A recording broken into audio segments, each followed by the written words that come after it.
Hey everyone, what's up? It's your boy Tarek, and I'm back today with another review for you guys. Yes, we're back with episode 5. Episode 5 got released today. So, yeah. If you guys are new to the channel, be sure to like, comment, share, and subscribe. You already know what to do. We're on the road to 10,000 subscribers, so be sure to tune in. And guys, we love an episode that is only 39 minutes long. I saw the length of the episode, I said this can't be real. Because normally I was expecting over an hour. 39 minutes, I feel like every episode should be that long, because that's just the right amount of time to have an episode. So that was perfect. And you can still have enough notes and make enough notes. Like, you guys can still have enough storyline within that time for it to give, for the episode to actually give. When you're all doing over an hour, it's draining. That's why sometimes I be falling asleep during my reviews, because it's like, okay, cool, this is like, it's too long. Like, okay, cool, let's wrap this up. Like, you're giving us movie length episodes for what? Really?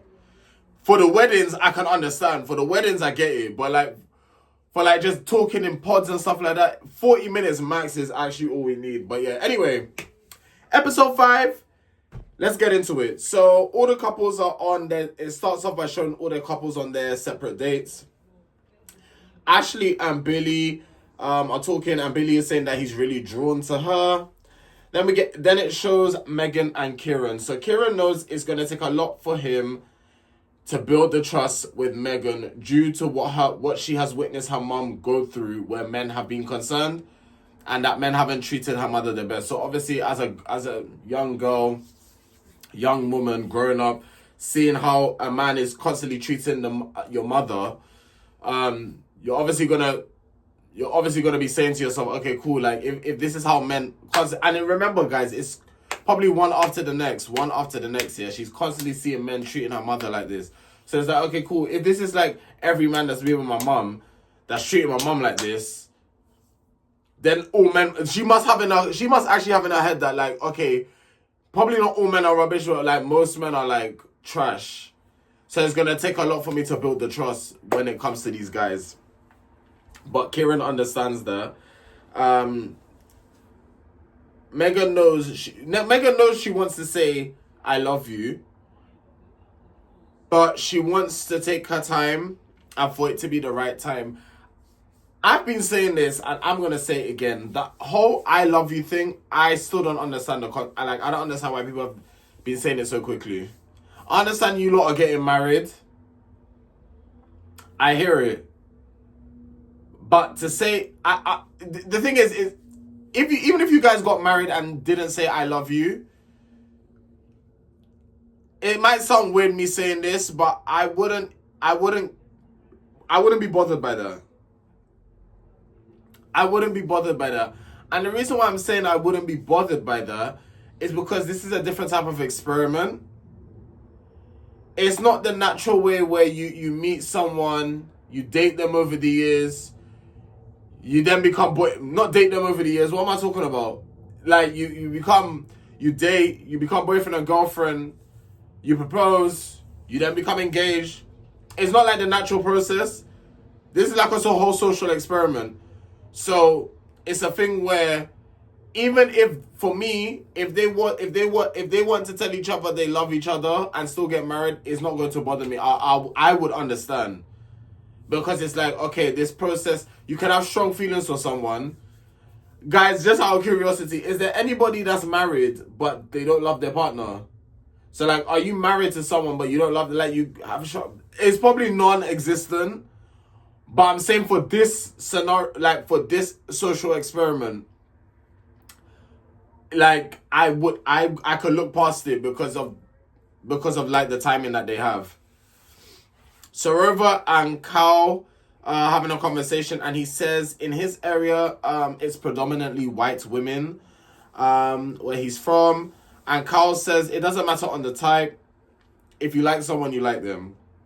Me personally, obviously everybody or most people have their preferences. I do have a preference, but I've noticed even with myself, not that my preference is changing, but like I'm starting to go out of like my Like, I'm not dating. I have, of recent, not even dating, I've guys that I've been attracting and that I'm attracted to of recent haven't been my usual type. And for me personally, it's very interesting. It's very, very interesting. I must say that it's very interesting. Yes, it's very interesting. And that's all the tea you're getting regarding that. I'm not going to say who. I'm not going to say what. I'm not going to say why. All I'm saying is the type that you have on paper or the type that you say is your type could either change or you could explore. And I feel like that's what's happening with me. And that's all I'm going to say with that. Kyle tells her that he lets Sarova know that he pulled Katisha for a chat to ask about her decision for picking Javen. This kind of seems to be the talk of the town where these couples are concerned. You know, this whole Katisha, Demola, and Javen situation. And I can understand why people feel a type of way about what Katisha done or why people have their thoughts and concerns, because it's a thing where it's like the way you could just switch like that and do a complete 180 is a bit crazy. Like, me personally, up to this day, I still question what her true intentions are, because it's like, you told a man, my mind is not going to change, don't worry, to, oh, I'm no, you know, it's not you, you're not the problem, but it's just I've got a stronger connection with someone else. Like, it doesn't make any sense. Like, for me personally, if someone could do that to you once, Javen, you're not safe. And I will get out of that situation as fast as I possibly can. You are not safe. For if someone could change their mind in the flick of their fingers, if someone could change their mind like that, run. She don't know what she wants. And like someone said in my comment section before, she needs therapy. It seems like she's been through a lot. I don't think she's ready for marriage. I think she just needs therapy. Katisha and Javen have a conversation, and Katisha tells him about the chat that she had with Kyle. And I'm looking at them two talking, and I'm just like, there's no chemistry. Guys, am I the only one that's like seeing this? There's no chemistry between Katisha and Kyle. There's no chemistry. It's like I can't even say friends, because with friends there's more chemistry, there's more of a vibe. It's like, you know, when you put, you know, like when, okay, cool, I'm going to use this as, you know, when you go for a job interview and you go for a group interview, yeah, and you're amongst a bunch of strangers, but then let's say they do, or a pair interview, a partner interview where you're paired up with someone, and you don't really know this person, so you have to kind of feel them out. That's the vibe I'm getting with Javen and Katisha. They're feeling each other out. Like, they're not even at a stage where they have no banter together. They barely smile around each other. The conversation seems very awkward. It just is not giving. I feel like I'm the only one. I don't really hear anybody else talking about it unless I'm incorrect. But for me personally, there's nothing. It's flatline. And I feel like Javen is the one that's like putting in the effort. I could be wrong, but Katisha, I'm getting the vibe like she picked Javen, but even her picking Javen, she still don't know if it's Javen she wants. That's the vibe I'm getting from her. Bada and Jed are having a conversation, and basically Bada is talking about how she's the one that wears the trousers. I hate this saying, but that's what she said, so I'm gonna go by what she said. She's wore the trousers in her previous relationships, and Jed is the type of man, obviously, he likes to take care of his woman. Basically traditional. But Bada is the type, she likes to take lead in a relationship. I'm gonna tell you now, I don't know how that's gonna work. Because Jed seems like the type of man, he likes to look after his woman. He likes to be the one that's taking care of the finances and taking care of all these type of things. I want to see how this is going to play out. I want to see how this is going to work, because I've had conversations with a few guys and I've seen like debates and stuff, and like, not even the Red Pill podcast, but I've watched like certain podcasts, yeah, when men talk about situations like this. A lot of men are like Jed in terms of like, they don't like the whole strong, independent woman type thing. They don't want that. They don't want that. They don't like the idea that a woman can actually hold her own and do things for herself. They like the idea when the woman sits back, you do nothing, I will go out and work. Or you stay at home, you look after the kid. No. Sometimes, depending on how a woman's been raised or whatnot, they do their own thing. They don't need to rely on a man. And those are the best type of women, actually. F the men. You don't need to rely on a man. You don't need a man's approval. You don't need a man's say so to do certain things. If you want to do something, do it. If you want to go out and get that bag, go out and get that bag. Not, oh babe, do you think we can afford this bag? What? I understand it's a partnership, but at the same time, it's like I'm not asking for your permission either. So, yeah, I want to see how this relationship, how this will work.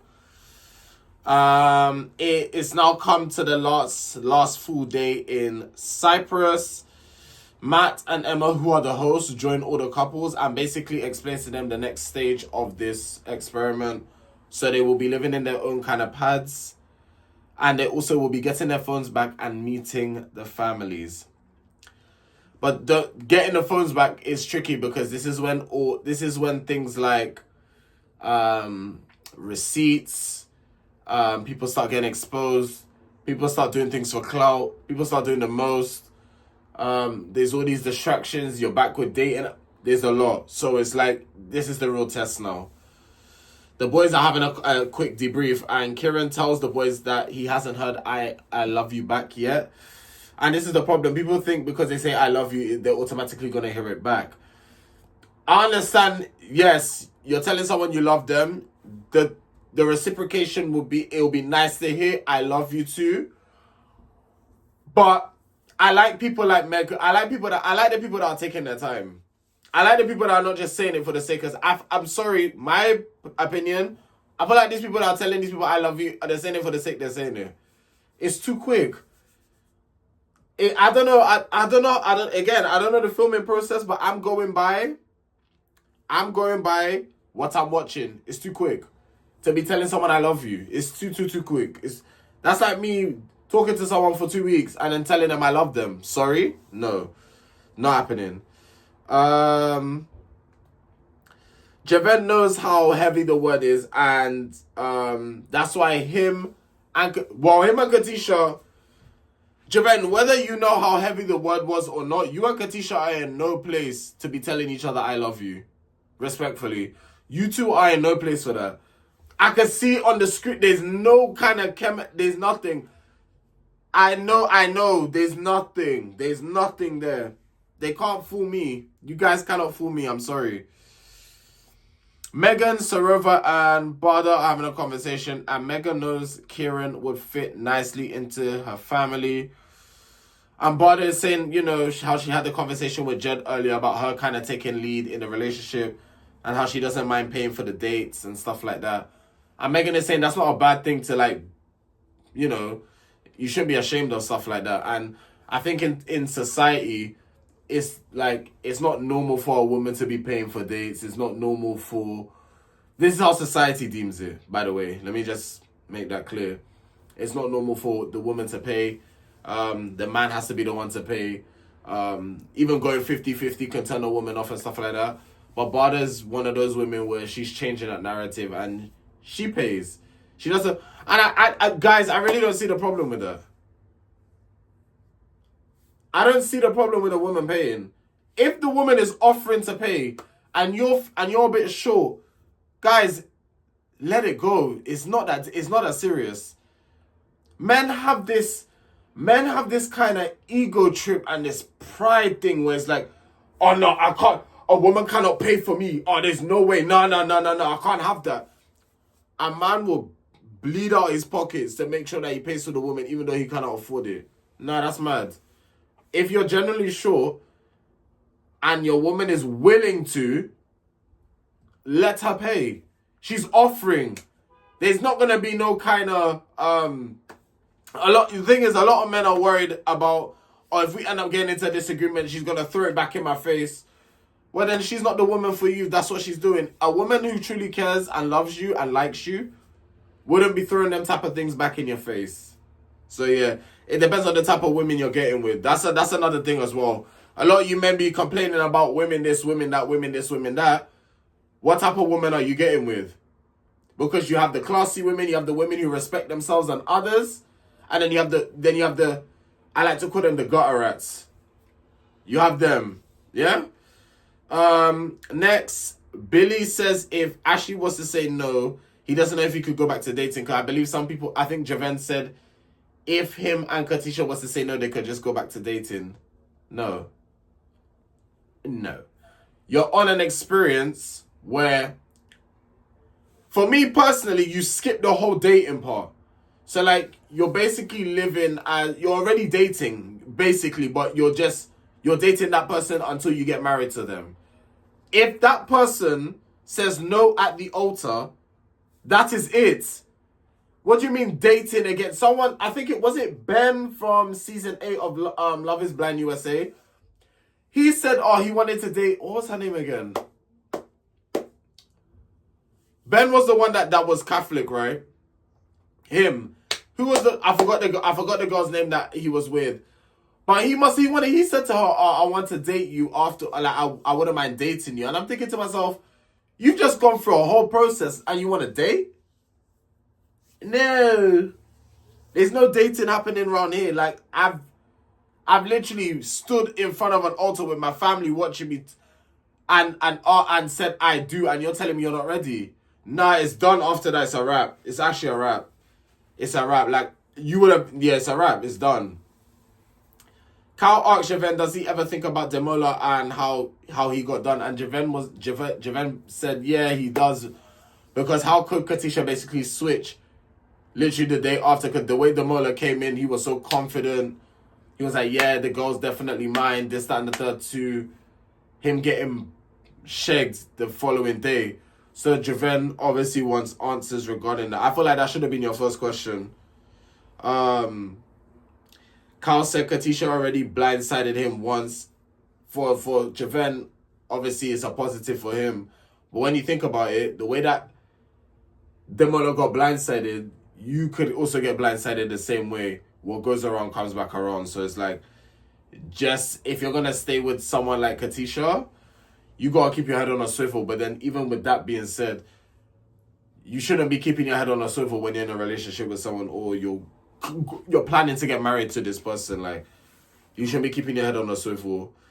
Ashleigh and Katisha are having a conversation, and Ashleigh asked, is the reason why Katisha hasn't said to Javen, I love you, is it because that the Demola is still in the picture?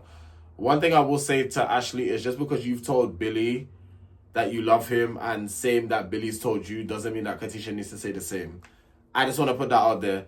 Not everybody needs to move at your pace. I need to just put that out there. I feel like there's this pressure to say, you need to say. If you don't say it, then you obviously don't like them. Okay, let's reel it in a bit. We're getting a bit too ahead of ourselves. Katisha said that she felt peace with Javen and she was comfortable with him. The reason why she was comfortable is because she's dated men like Javen in the past. That's why, I'm telling you, that's what it was. She picked Javen because it's what she's used to and it's what she's dated in the past. And what you've dated in the past hasn't got you anywhere. Like, I'm just gonna speak the harsh truth. You've been comfortable in the past, but it hasn't got you anywhere. Sometimes you need to be uncomfortable for you to get further.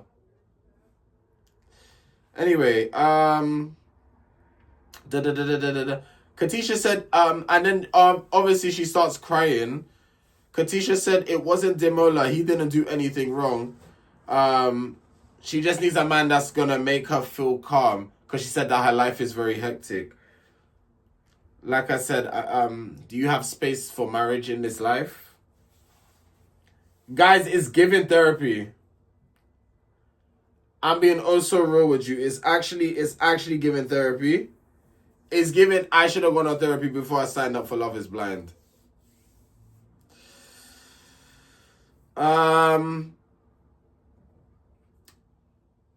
So sorry, I lost track of where I was. Okay, cool. So the UK couples are now packing. They're now packing their bags to head back to the UK, and they will be staying in Manchester. Katisha and Javen have a conversation, and Katisha basically brings up the chat that she had with Ashleigh. And Javen was on this side, Katisha was on this side. I'm thinking to myself, no substance, no chemistry. I just keep saying it to myself, nothing. It's as if two work colleagues, that's it. Even with certain work colleagues, there's more chemistry and more connection. You see what I'm saying? But you lot get what I'm trying to say. It's like two work colleagues who don't really speak at work talking. That's the vibe I'm getting. It's strange. Like, it's very strange. Ashleigh and Billy get their phones back. And Alicia says that she kind of doesn't want the phones back. Ashleigh said that she doesn't want the phones back. She wants to continue living in their bubble. And Ashleigh is nervous to tell her dad where she has been. Megan and Kieran are scrolling through each other's Instagrams, and I just love how they are with each other. Like, they're very giddy with each other. Them too much. They're like two peas in a pod. Okay, yeah. Barda and Jed are cooking a dish called pita. I think it's like a traditional dish. Jed says when he talks to Barda about their cultures, it brings him closer to home. Katisha and Javen are having a conversation, and Javen asks what is bothering Katisha, because he can tell that there's something on her mind. She's worrying about what the other couples are thinking. First of all, if you know you picked Javen for the right reasons and you had the right intentions, you wouldn't be worrying about what other people think. But people do this all the time. And I don't know if it's because people literally seek for validation from other people, and I find it so weird. But if you know what you've picked, if you know who you've picked and you know what you want, why the fuck do you care what the audience think, or what the public may think, or what other couples may think? That shouldn't faze you, shouldn't bother you. But clearly, clearly other people having an opinion about it is bothering you because you're afraid they might create this narrative. If you strongly know what you have, that shouldn't bother you.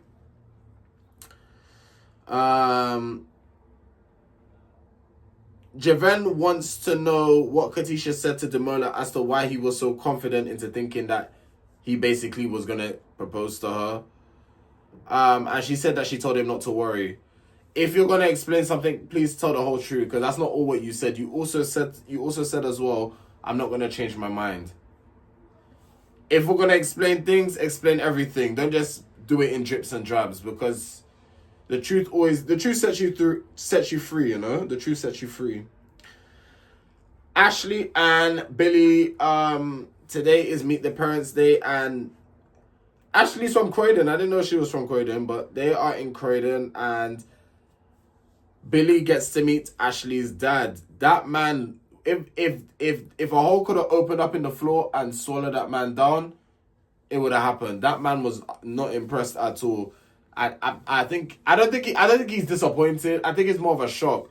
Like, I thought you're introducing me to your boyfriend, not your fiance. Because obviously, getting married is a big thing. I think, like, people think, oh, it's Love is Blind. It's as if if you was dating someone for 20 years or 10 years or however long and you was to propose to them, it's the same thing. It's just in a shorter space, shorter time frame.